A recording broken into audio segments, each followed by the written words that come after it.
Lord, bless us here. Okay. Some facts about predators. Actually, Pastor Pete, what did you say? The Wait. creeping and Where's that microphone? Oh. Okay.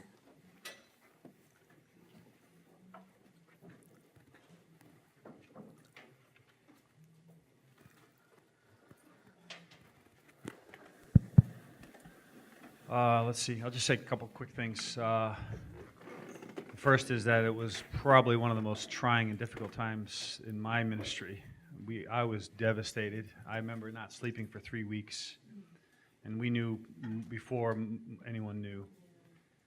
And the victims, one of them specifically was a very dear, close friend. So it was just, we just cried a lot. It was unbelievably difficult, and just like wondering what in God's name God could be doing, and looking for God in it. Also, this idealistic concept of body life and leadership, which you mentioned.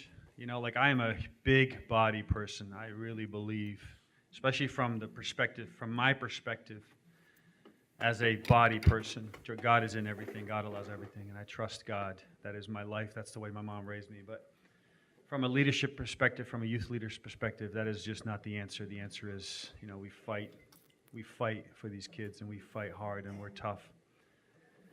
Let's see, on one more point, Pastor Lynch was incredibly good during this time. I just remember being very, very grateful that I didn't have to deal with it.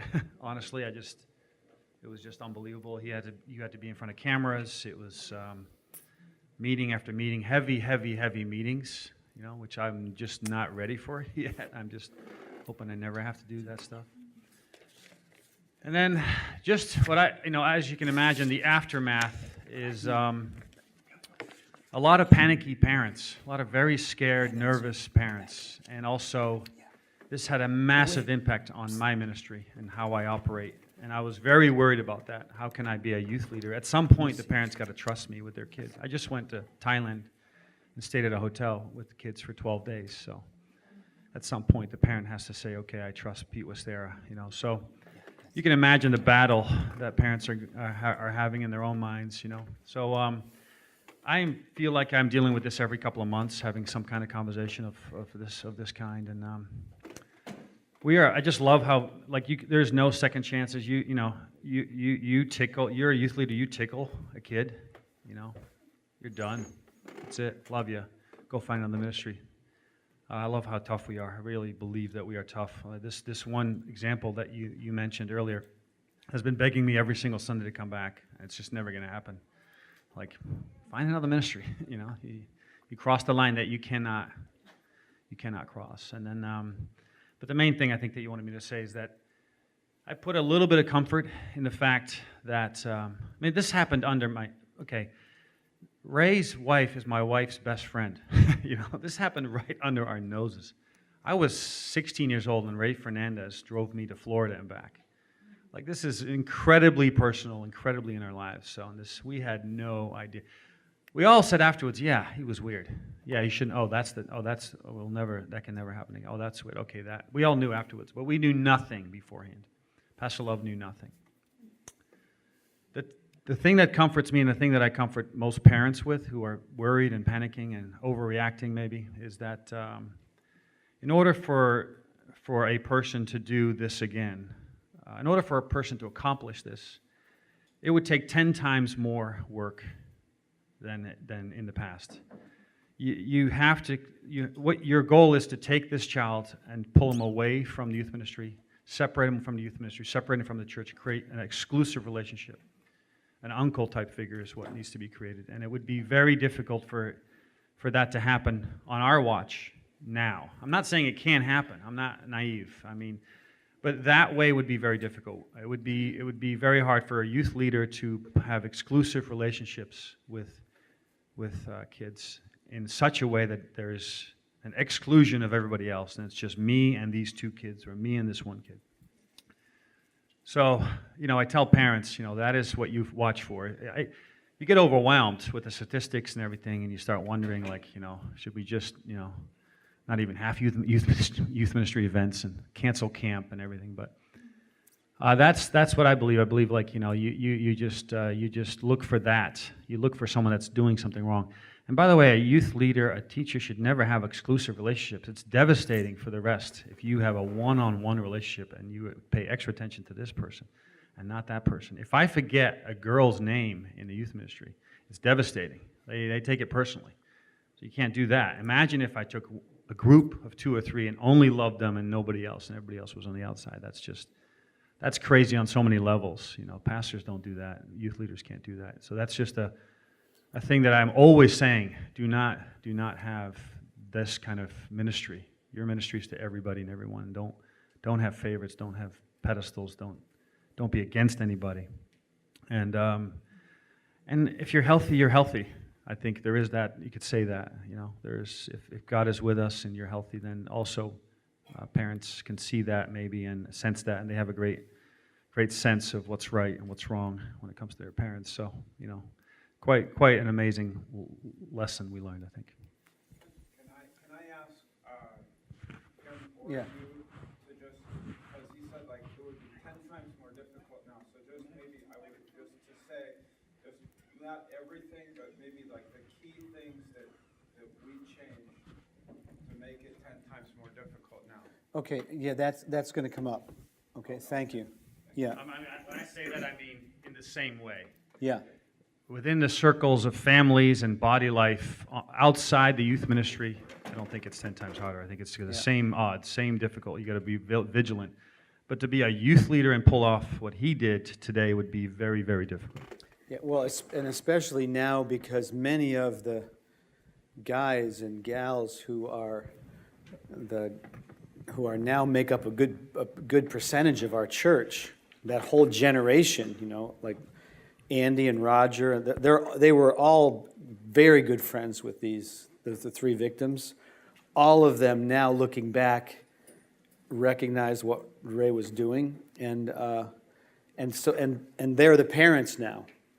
So that alone they're just way vigilant people. I mean, maybe to an extreme. You step out of line a little bit, and like the parents are all over you. I mean, yeah. Okay, so I'm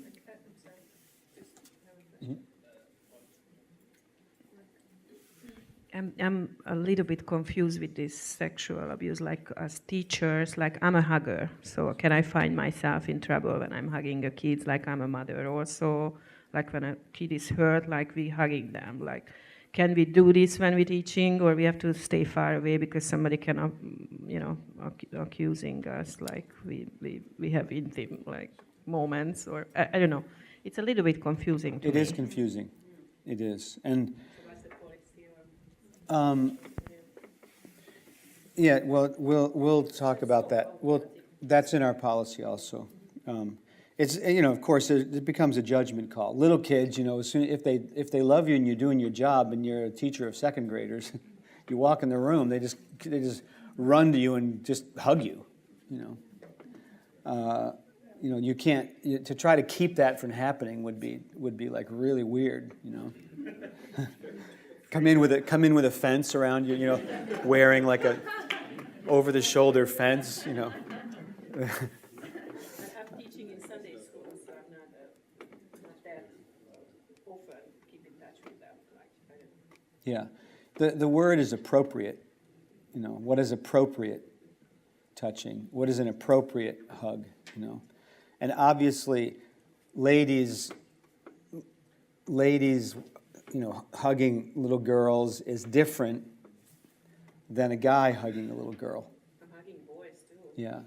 Ladies hugging little boys is different than a guy hugging little boys. It's okay. So who are abusers?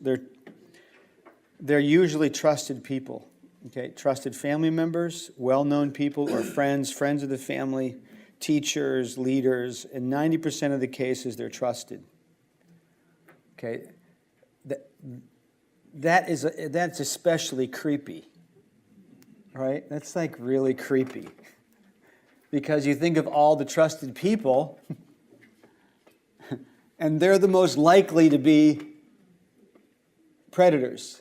So if you don't want to be suspicious of everybody, have proper guidelines in place and proper procedures and all. And I'll show you the GGWO thing, and we've worked hard. It's not perfect, and then you go online.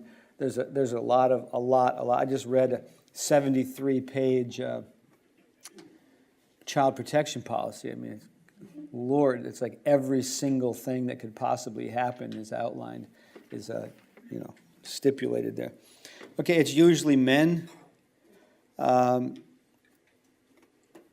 Also, usually the abuser has been abused. Like there is a deviating event in their life. It doesn't have to be that they were sexually abused. It could be that they were physically abused or something happened, an event happened in their life that caused them to become a deviant. There's nothing wrong with boys being attracted to girls. There's nothing wrong with, there's nothing wrong with a 16-year-old boy being attracted to girls. There's something really wrong when a 16-year-old boy is attracted to a 5-year-old. You look in the scriptures, you can't even find that it happened. I mean, they were offering their children up to Baal, but they weren't trying to have sex with them. It's like so deviant. It's so not, it fits nowhere. A 16-year-old boy a normal 16-year-old boy loves looking at pictures of ladies who are 35,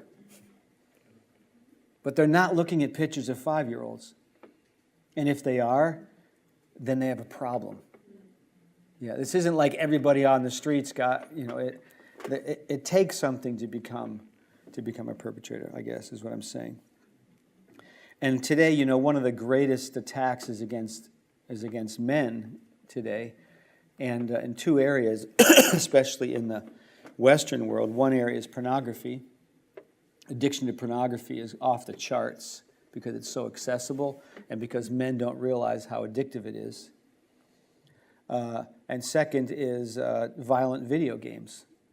So you put those two together and you got a pretty horrible person. A violent sexual maniac. But we don't have to fret because we know that we have bars that keep them out, and by God's grace, that's what happens. Kids have to be with kids. Kids need to be taught by adults. If you can't become so paranoid that you shut down normal life, but you just develop your own boundaries for a safety, and then you live according to your boundaries, and you can have that you're safe. If you don't know where your children are, if you have small children, you don't know where they are right now. You need boundaries. Okay, so how does abuse happen? Normally, they are not crimes of opportunity. It's not like a predator is walking around the woods looking for kids who are alone. Okay, that's not how it typically happens. The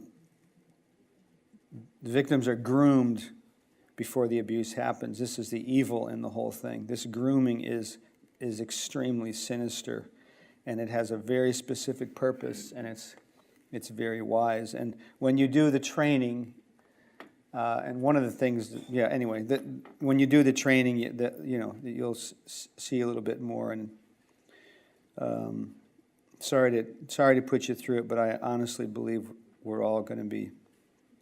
The world's going to be a better place because we watch that training. And it could be that you watch the training, or even now, and you're saying to yourself, I need to go talk to somebody. And if that's the case, then go talk to somebody and start the healing process. Okay, places where there's a high level of trust and where leaders are a high level of respect are the best places. And I could say, let's say those places that do not have policies. And perpetrators can tell, they can watch, they can look and see. They know by the procedures that are in place if there's policies or not, because you bump into those walls. Like, what's this check-in thing? What's the sticker on the back? The parent's getting a sticker, only one parent, only one person can pick up the child? The person with the sticker? Like what's that about? And what's this rule that guys, we have couples can be in the nursery, but we don't have just guys in the nursery. Like mom and dad can work together, but no guys in there. Guys don't change diapers. We don't suspect every guy. We just have a rule, that's all. It's simple. We don't have to think every guy is some weirdo. It's like, no, none of the guys are weirdos. They're all awesome. They're amazing. But if they were to go in there and change a diaper, that'd be weird, especially if the policy says you shouldn't. And one thing about perpetrators is they like to break rules. Ray was like that. He was doing stuff he shouldn't do all the time. Not completely off, but the rules didn't mean much to him. Of course they didn't. Okay, so then always one-on-one. If you're going to read the GGWO policy and hand it back to me that you've read it, and always one-on-one. You don't find a perpetrator with 2 kids. That's not how they operate. It's all based on one-on-one. Because if there's one-on-one, there's never witnesses, and a perpetrator can always get out of it. And they do, unless there's real amazing evidence that locks them in which case, and this was the case with Ray. So then it becomes obvious. So it's always done one-on-one. So if you want kids to be safe, what do?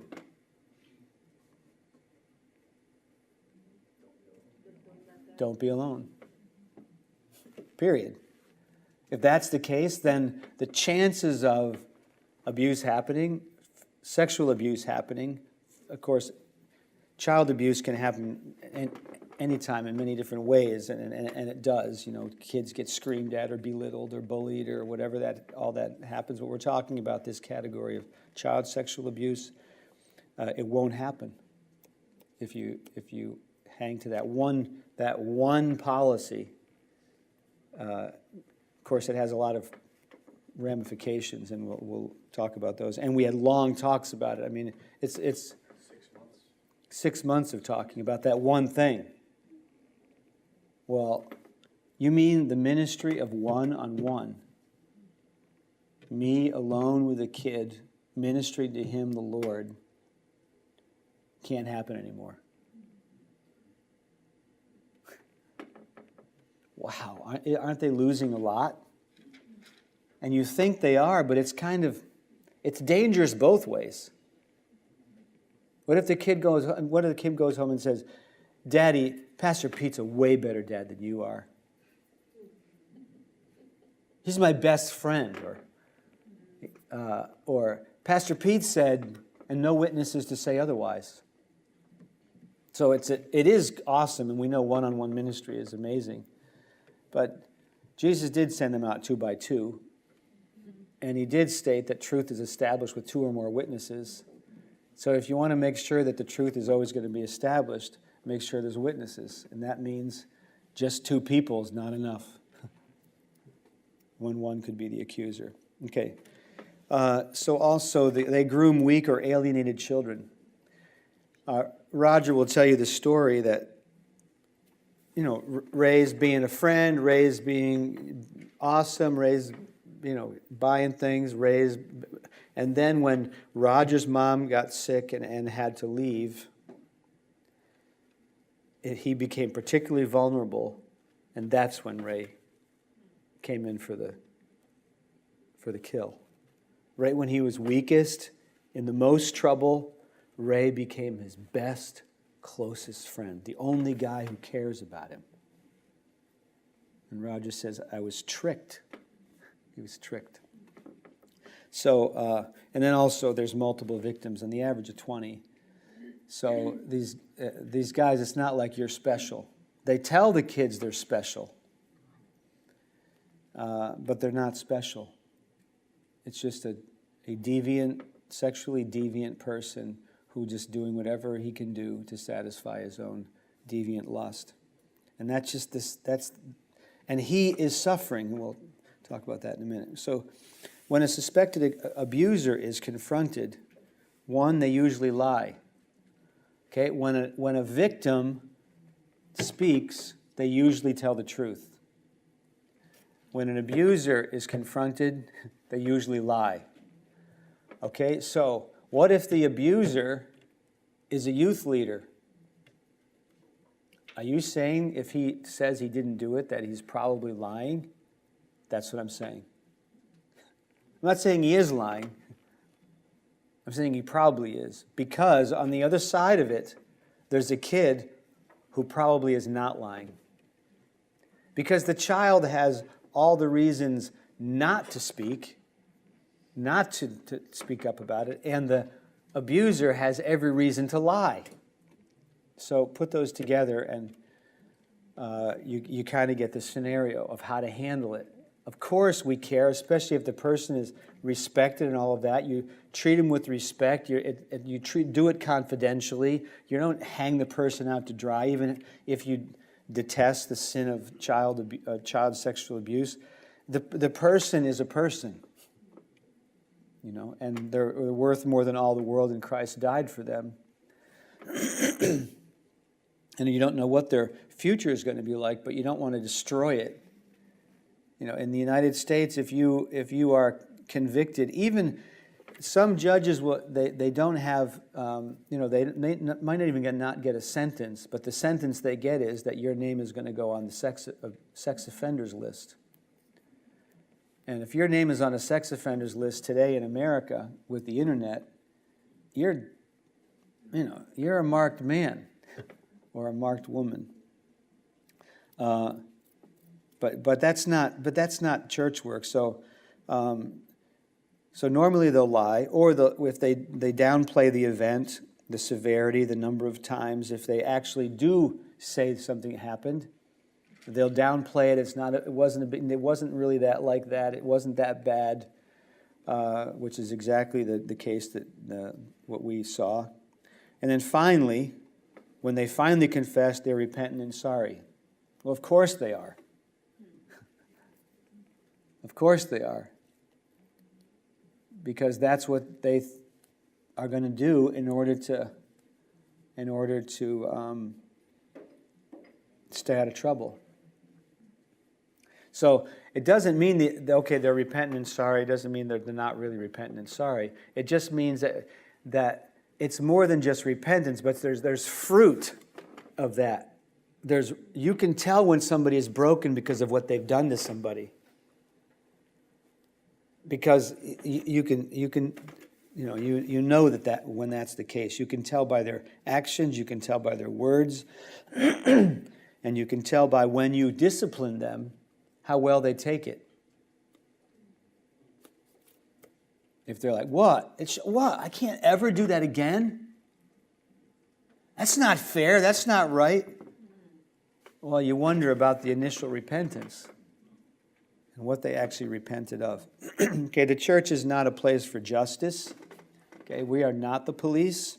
This is not police work, right? But it is a place for truth, care, and healing for both the victim and the abuser. Okay, so we already said that. When the accusation comes, take it seriously. Act on it. Find out if it's true. Be ready to do what you need to do, what's right, and then implement it and hold the line. Like Pete said, this one guy, love him, but guy, you don't get it. You just don't get it. Do you understand what we're talking about? We're talking about the safety of children, and do you see your behavior objectively? Just say, yeah, I see it. Yeah, I can see that this is right. Instead of, you ruined my life, I'll never have a ministry again, or something like that. Like it's our fault. Like that crying, you can't even hear it. His persistence is actually what bothers me most. Like, if Pastor Shala said to me tomorrow, hey, you been working in Bible college, I'm like, oh, okay.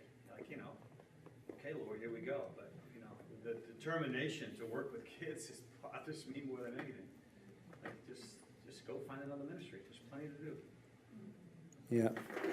Okay, so a perpetrator suffers, and this is the way we need to see it. Otherwise, you can really become angry and want to see the perpetrator punished for his sin. That's not church work. So a perpetrator suffers from guilt, addiction, deviant behavior. Right? He or she needs help, and through perhaps the guilty party. And though perhaps the guilty party needs to be treated with respect and seen through the eyes of pity and compassion. It isn't easy. This is why a staff person needs to be dedicated to the alleged perpetrator. That's what I mentioned before. Not the same person. And we're learning this as we go. Okay, what does a church do that makes it safe for children? So here's what you were asking Pastor Stan, and this is what we've kind of been waiting for. So how do we fix it? Okay. So true or false? Every child has a right to a safe childhood free of violence. Yes, it's true.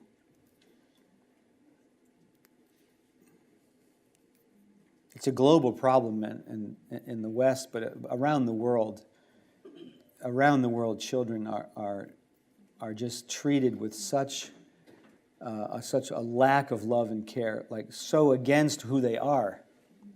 We are strong, we are big, we have the resources, we are smart, we have understanding, we're the adults. So it's simple. They are the children. So we protect and we care and we encourage and we love, but that doesn't happen in so many areas. Okay, a church that is not prepared, not aware and prepared, is a very attractive place for a sexual predator. Trust is high, and where trust is high, and there's great respect for leaders. Okay, a church is one that a safe church is one that maintains an attitude that CSA will happen here. What's CSA? Child sexual abuse. Okay? If you keep that attitude, you'll be vigilant, and so will your parents. If you lose that attitude, you'll slip. It's like tennis players, once Roger Federer, he said the key to being a great tennis player is you never tell yourself two things. Never say I'm winning, and never say I'm losing. Because if you say either one, it takes you off 100%. Okay, so we say, it could, but it will happen. And that will keep us vigilant. Because we say, by God's grace, not on my watch. Okay, this keeps the staff vigilant, the leaders constantly concerned for child protection. Okay, a church should be a place that is obviously, one, secure for children. This assures the parents and the kids. And it should be obviously dangerous for predators. And this repels abusers.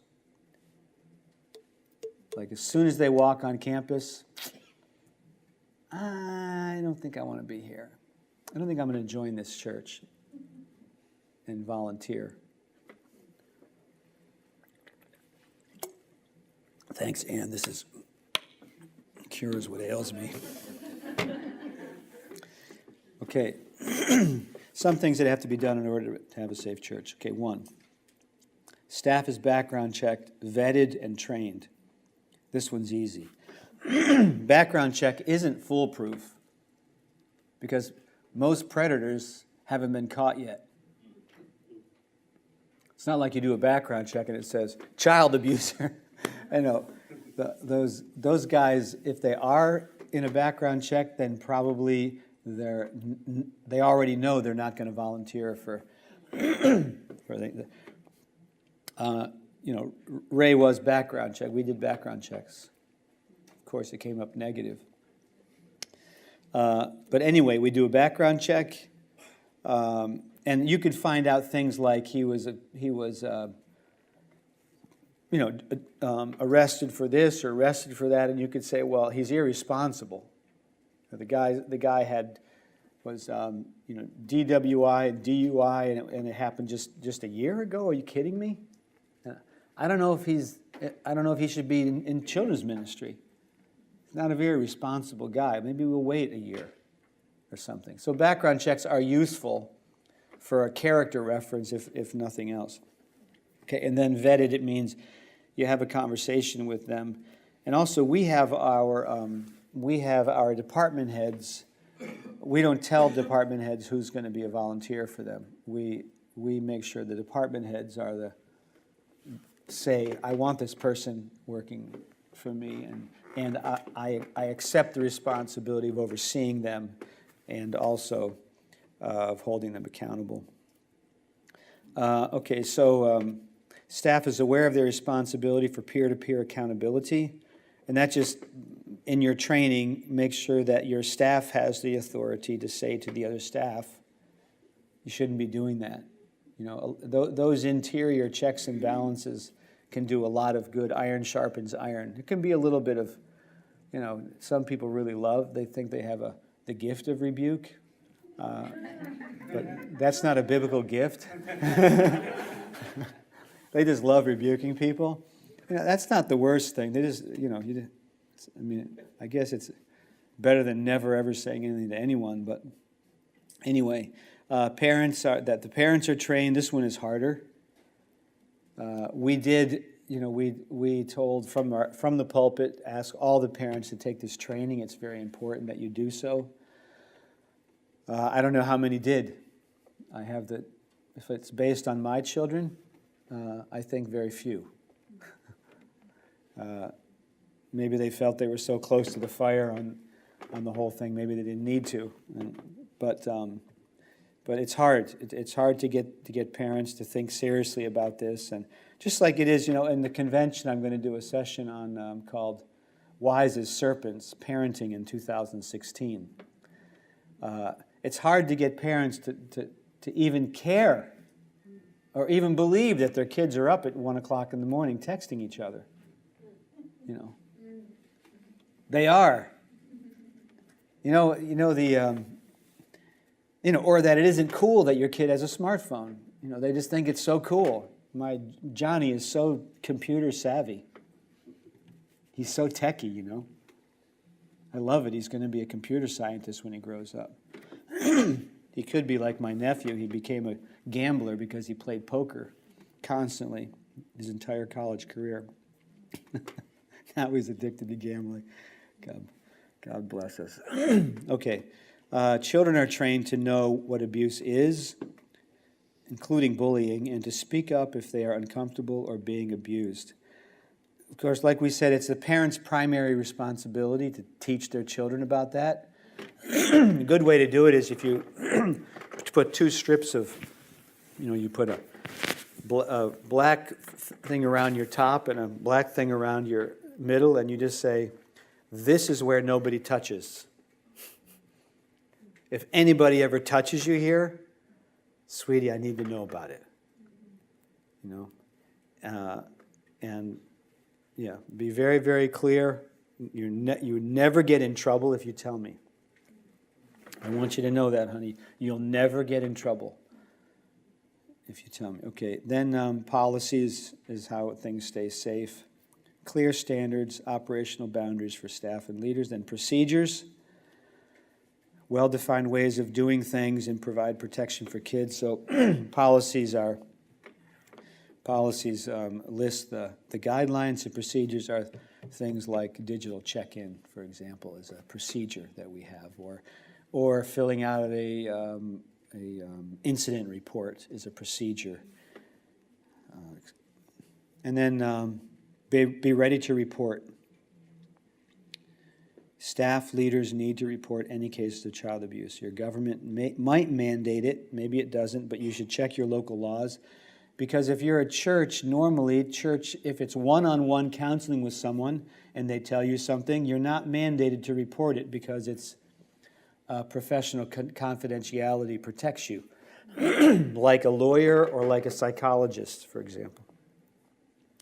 But that depends on the country. But if the person comes and they've told more than, they want to tell more than one person, they don't want it to be confidential, then in the state of Maryland, and like I said, in 38 other states, you're mandated, therefore you must report. And if you don't report, then you are acting criminally. And we usually say it like this: the first thing you need to do is report. You need to report. If you don't, then I will. And if you'd like, I could be there when you do it, if it'll help. And usually they choose that choice. And it helps them tremendously to know that they've reported. Because you might believe that you're really special and you're the only one that this guy, he was so interested in you and you alone. But statistically, it's not the case. And if he hasn't been helped, he's still a dangerous person. So you're not being a policeman, but you're just reporting. And let them do what they do. Probably not a lot is going to happen, but the guy's going to get a knock on his door and be talked to. And that talk might be something to say, you got to stop doing this, guy. Even if they don't tell him that. Okay, so be ready to report. In the day school, we tell our teachers this. One, if you see child abuse, then report it to your supervisor immediately. Anything that you wonder, there's a bruise, there's something, report it immediately to the principal. And then also you have the right and actually you have the responsibility to report. So the principal then, if he's not going to report, and you can ask him if he will, and in most cases the principal will be more vigilant than the teacher, but you can check up on him and make sure he did report, and if he didn't, then you can report. The reporting thing is a very important step for people who have been abused. And it's also a very important step for society, because these are not normal people. Okay, they are deviant and they are dangerous people, and it's hard to say that. But how many times did you hear on the news somebody say, "Him, I never imagined he would be like that." Yeah, that's the crazy thing about it. Anyway, reporting is an important part. And then be ready to act. Due diligence, find the truth. It's the leader's responsibility. Treat it seriously. Matthew 18 process, which is 2 or more witnesses, establish the truth, and then deal with church discipline. 1 Timothy 5:19-22. We've been through this process. If someone brings an accusation against an elder, what is leadership supposed to do? Not drag that person in front of everybody and say that he's doing wrong. What leadership is supposed to do is find out if their accusation is true. How are you going to hold your leaders responsible if you don't let the people in your church talk to you? Are you going to call them negative because they're saying something against the leader? How are you going to find out if you don't listen to people? What you need to do is make sure that you do your due diligence and establish if it's true or not. And if it's not true, that person who accused them needs to be corrected and told, you should never, ever say this. And if you've told somebody besides me, you need to correct yourself. This is your homework because you didn't do what you should have done before. There's nothing wrong with, hey, I heard the leader did this. There's nothing wrong with that if you're saying it to the right person. Right? You say it to a confidential person who has the authority to do something about it, then you're doing okay. Say it to your prayer group, and then go and talk to the guy who has something to do about it, and you just started a forest fire and maybe destroyed this person, depending on the accusation. Because, there's few things more brutal than the court of public opinion. And you get on the wrong side of that, and you're toast. It happens in Facebook, where kids commit suicide because there's no way back from from the gossip that is out there about them, and they become desperate. It can happen in the adult world also. Okay, and then remove any accused staff from their posts until things are settled. We've had to do that. It's called in business an administrative leave. We had a person, a youth leader, who was accused. As soon as we heard the accusation, if there's an accusation, you have to ask yourself, is there any chance that this could be true? It could be that it's impossible. You know, they said he was here and he was in Italy. You know, you're out of your mind. The guy's innocent. I'm not doing anything about it. You know, but it could be it was true. I don't know if it's true or not. While you're settling it, because of safety, take him offline. It's not a big deal. Hey, there's an accusation. It's serious enough that to leave you around children when there's an accusation like this is not, it's not prudent. You know, it's dangerous. It's reckless. So I'm going to take you offline. It's no problem. And in this case, the person who accused him had no witnesses, had no evidence, and you know, they said they did. In fact, you could go, and people say that they know that Greater Grace knew that this was going on, and that Greater Grace covered it up. You know, and I called Dan Baker, Rob Grafe. I talked to teachers in the school at the time. I talked to people who have left here. Every person who said, you know, we all know that they knew. We contacted them. Ben Tangy did also, because Ben was wanting to know if we knew or not. And never has one person come forward and said, here's the evidence. They make the accusation, but they don't have the evidence to back it up, you know.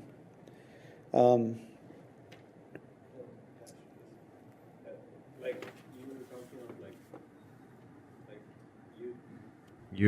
youth leader, but if it's like higher, like if there is an accusation against an elder, like would you just like straight away say, okay, there's an accusation, then like, or like you said, you would want to make sure if it's true, and but until then would, like, you know. If there was an accusation against one of the elders that there was abuse going on, you know, I believe that we would confidentially and with great respect, for his own sake and for the children's sake, say you're not. It's not like you're no longer an elder, but you're no longer going to operate in that position where you have access to children. Yeah. It's a hard call to make, you know. But if you don't make it, why not? Well, because he's a leader. Wow. That's difficult territory to step out on, that you're protecting the leader from the people. You know, yeah.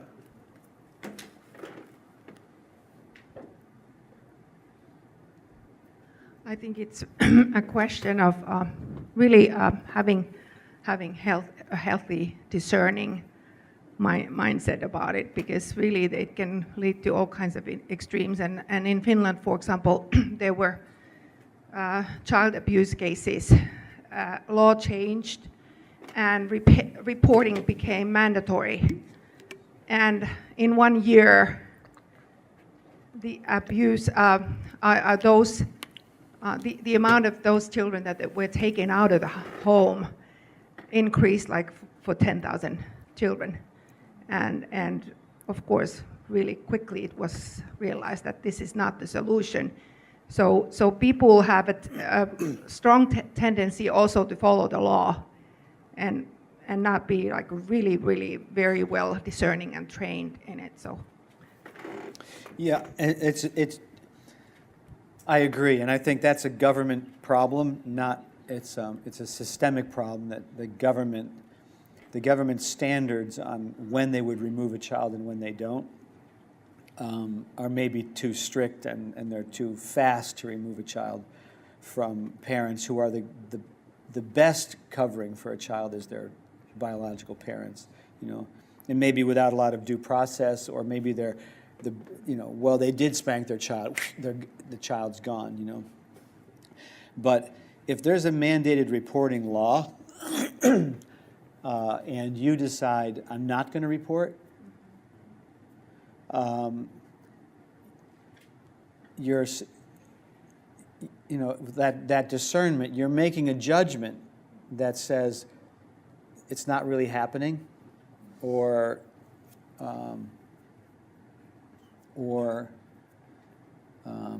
we could help him. You know, all this abusive dad needs is some counseling, and we can help him. So you don't report. Yeah, that's that. How about the two witnesses law, like the biblical principle, at least like? Yeah, but it's not. But mandated reporting, that happens after it's the people you report to that have the responsibility for that. I mean, I'm talking about if a child comes in with bruises all over his face and he comes to you, you say, "Are you okay? What happened?" "Oh, my daddy came home drunk and he you know, he does this. He gets angry and he hit me. It's okay. I'm going to be all right." Okay? Like, what do you do in that case? "Well, I know the dad. He's respectable. You know, if you make that call, you know, then that child will be abused further. You know, so, and then you say, well, if I call the authorities, like in Finland, I guess, you call the authorities, they're going to remove the child from the parents. Could be, I mean, At least there is a, you know, set of experts that step in right away. Yeah, Yeah. yeah, yeah. And we kind of, again, if the parents are in trouble, then they need help. And if the children are in trouble under a parent who needs trouble, the child needs help. And who's going to do that? And there's something really sobering about, "Hi, I'm Jenny Jones from the Department of Social Services, and I got a report that you've abused your child. Could I come in and talk to you?" There's something really awesome about that knock on the door, because parents believe that once the doors are closed to my house, nobody knows what's going on in here. You know, and they get angry at their kids for saying that Daddy's beating me, you know. It's like, well, your authority is under God. It's not just you. And so, yeah, I hear what you say, and there is a judgment call to be made. But if you're a staff member, you let your supervisor make that judgment call.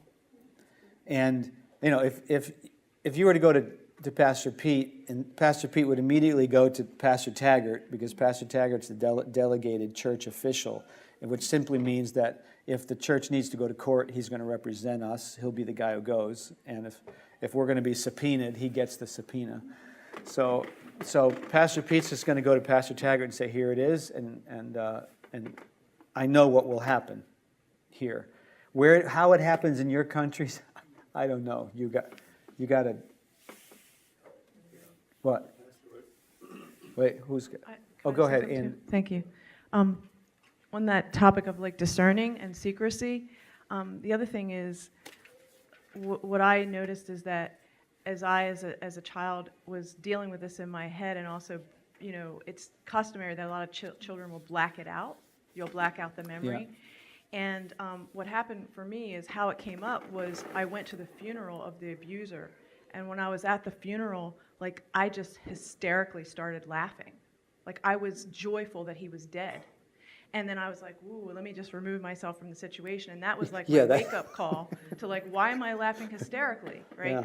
And then I went into therapy to discover that. But the next time that somebody died in our family, it was his son. And what was very interesting was when I was at that funeral, I looked around, and then all of a sudden I could see, like literally, I knew all the people that were abused in that entire bloodline. I just knew it. And it was like the Holy Spirit was telling me. And then all of a sudden, one by one, each person came to me and said, I'm so glad this person is dead. So it was really a family problem.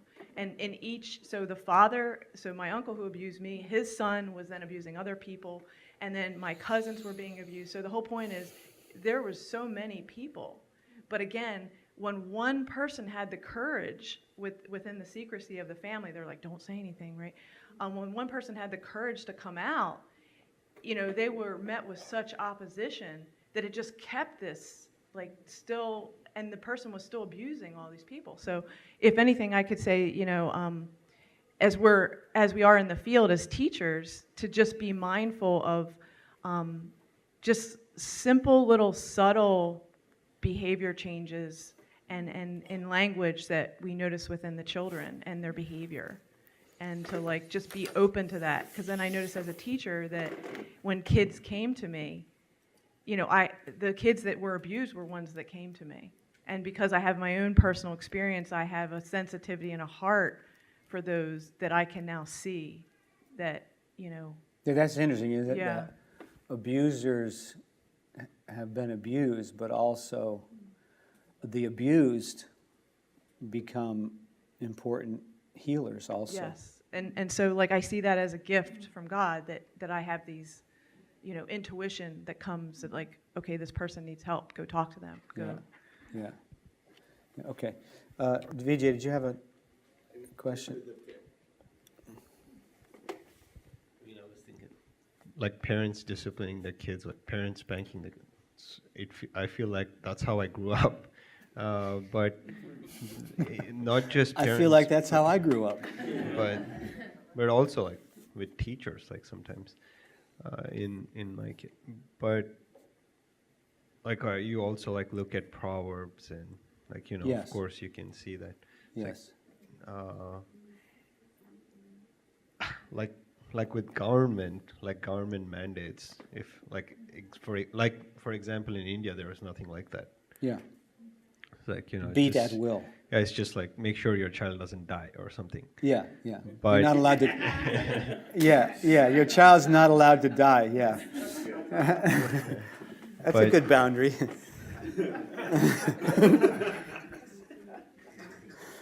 Yeah, I'm hearing you. Yeah, every I would say that, you know, children speak pain. It's a language they speak fluently. You know, it's just the way they learn. They don't have words. All they have is emotion, and pain is, you know, they don't know hot until they touch it, and they don't know fall or ouch until it hurts. You know. So they're, you know, children, of course, it's a quick and easy thing to have corporal punishment of a child, spanking, you know. And in many countries, it's not illegal to spank your child. But I don't know, I would estimate that that maybe 80% or 90% of parents don't discipline their children. They punish their children with spanking, you know. And they do it to appease their own anger and their own justice system, and they're not doing it for the child's sake. And, you know, there's a thing called the shaken child syndrome. And it happens when parents shake their children to get them to stop crying or get them to listen to them. And it like disconnects their brain from their cranium, and it causes real substantial problems. So much so that they name it a certain thing, you know. And it's just parents that are so freaked out and so angry they don't know what to do. They just grab their kid and just shake him, you know. And you know, they're just doing a lot of damage, and maybe they've never been taught. So, you know, when I look at the Proverbs, and you know that the foolishness is bound up in the heart of a child, and the rod of correction will drive it far from him. I think of a rod being the rod of authority, and that parents have authority, not just a stick, but they have authority to train their children. Yeah. Yeah, I think for me personally, I mean, I'm a father of 3 children, and like Vijay, also, yeah, came from the situation where, yeah, it was not about being dead, you know. But I think the context is very important. As much as it is true that we were raised with a rod, but in our time, that was the norm, you know, and for us, it made a lot of sense. But in today's time, though, the context is different. And because of the advent of information and kids being so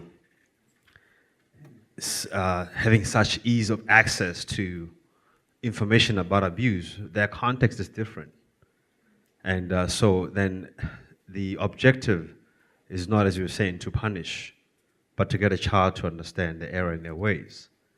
And as much as sometimes people laugh and say, well, you put your child in a corner, you know, what is that? You know, but for him, being in the corner, that restriction of movement and not being able to do what they want, that drives home the message. You know, I don't have to necessarily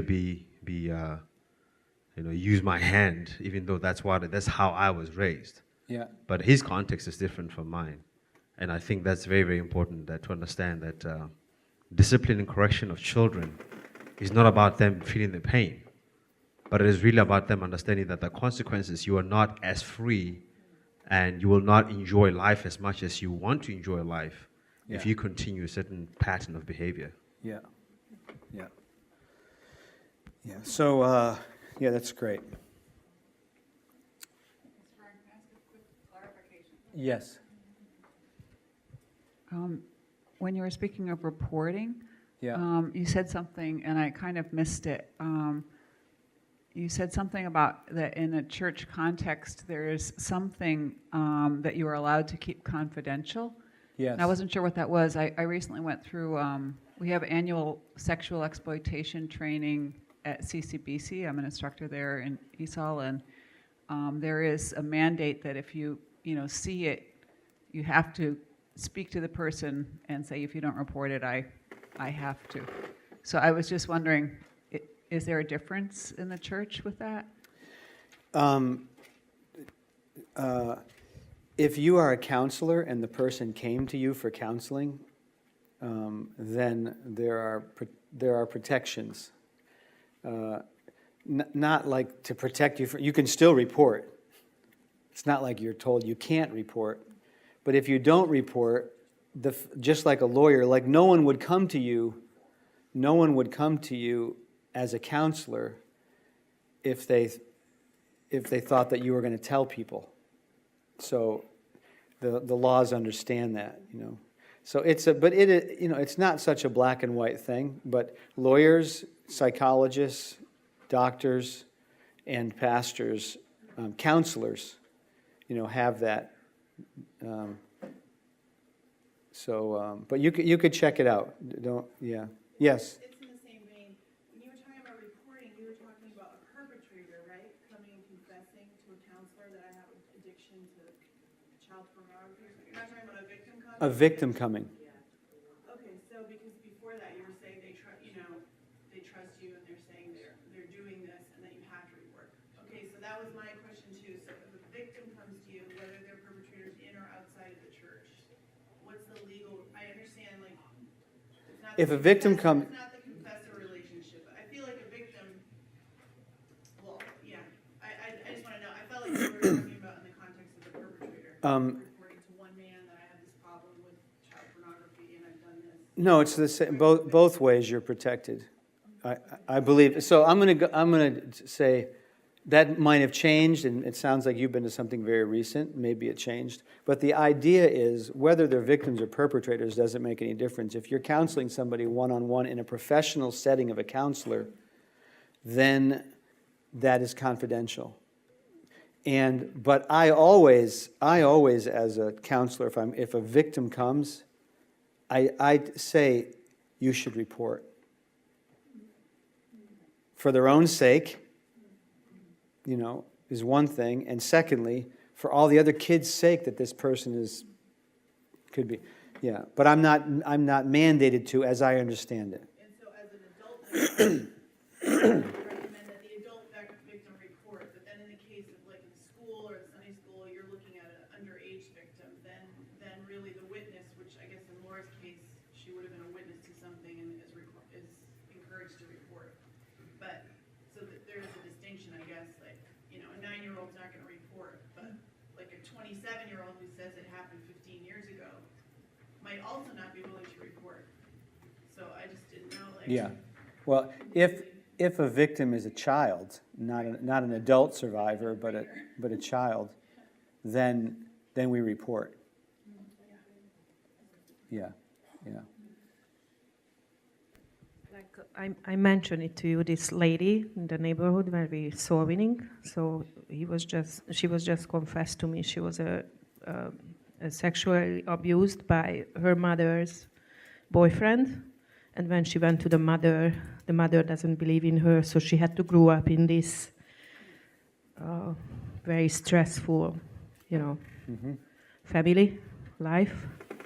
So then I'm thinking about, like, yeah, she's adult right now. She confessed to me, but I'm thinking about this probably 60, 70 years old man today who's probably doing it to children, this child abuse or sexual abuse with different children in these days. So what do we supposed to do?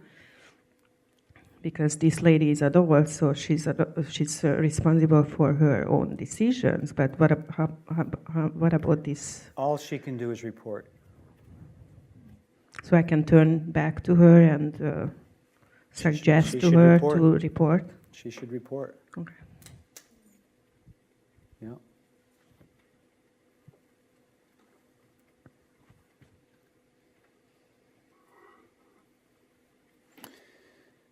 Yeah, anyway, I'm absolutely not a lawyer, okay, so this reporting thing, it's a heavy-duty thing to make that call. It's not easy to make that call. And you don't know when to make it, and you know, it's a big deal. So, so if anyone is in that situation where, like that Zhuzh is in, I would say, get your own information about what your responsibility is, wherever you live and however it goes.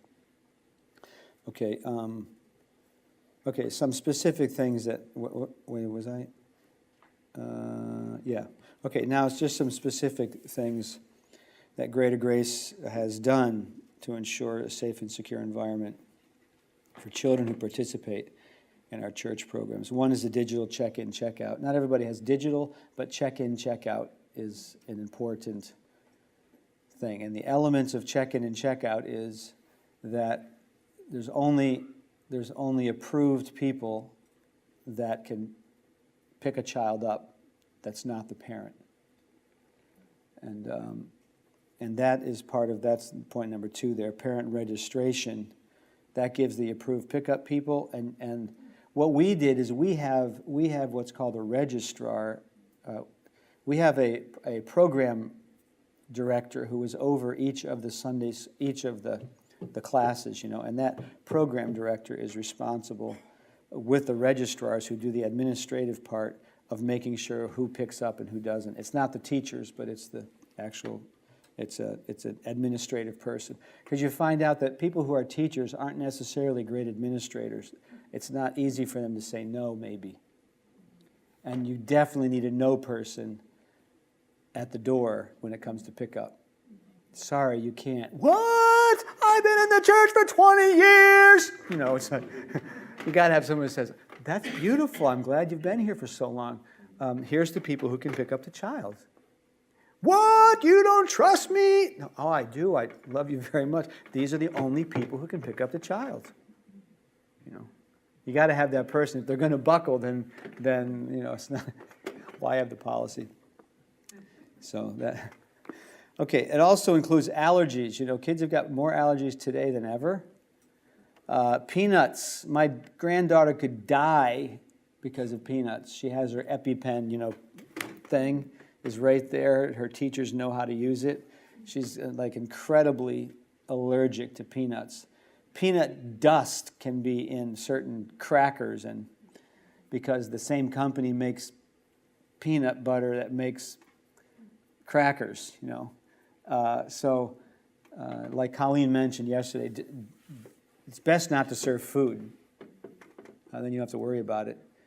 And if you do, you got to really make sure what you're serving them. But anyway, the parent registration includes the allergies and also the contact person in case something happens. No men changing diapers, only couples in the nursery. The code of conduct, which I'm going to hand those out to you. The volunteer process is maybe one of the best things, in that every volunteer who works in our church, no matter what they do, except for outreach on Saturday mornings, they don't need to go through this process. They go through the screening, which includes the background check and also the talk. They sign off on the child protection policy, which is you guys will read in just 5 minutes. And we have staff training. Signs of, not or, but signs of abuse, what to do if detected, peer accountability, etc. And then the child protection policy and procedures, and then the security watch list. We have security on our campus. They have a watch list. Not everybody in the church knows who is on the child offender, sexual offender list. But if we know about it, our security does know, and they're just watching. That's all. They're not like following them around, or they're not second-class citizens or something like that, or they're in the body and we love them, but they're on a watch list. They know who they are. They have a picture of them, and we do that again for the kids' sake.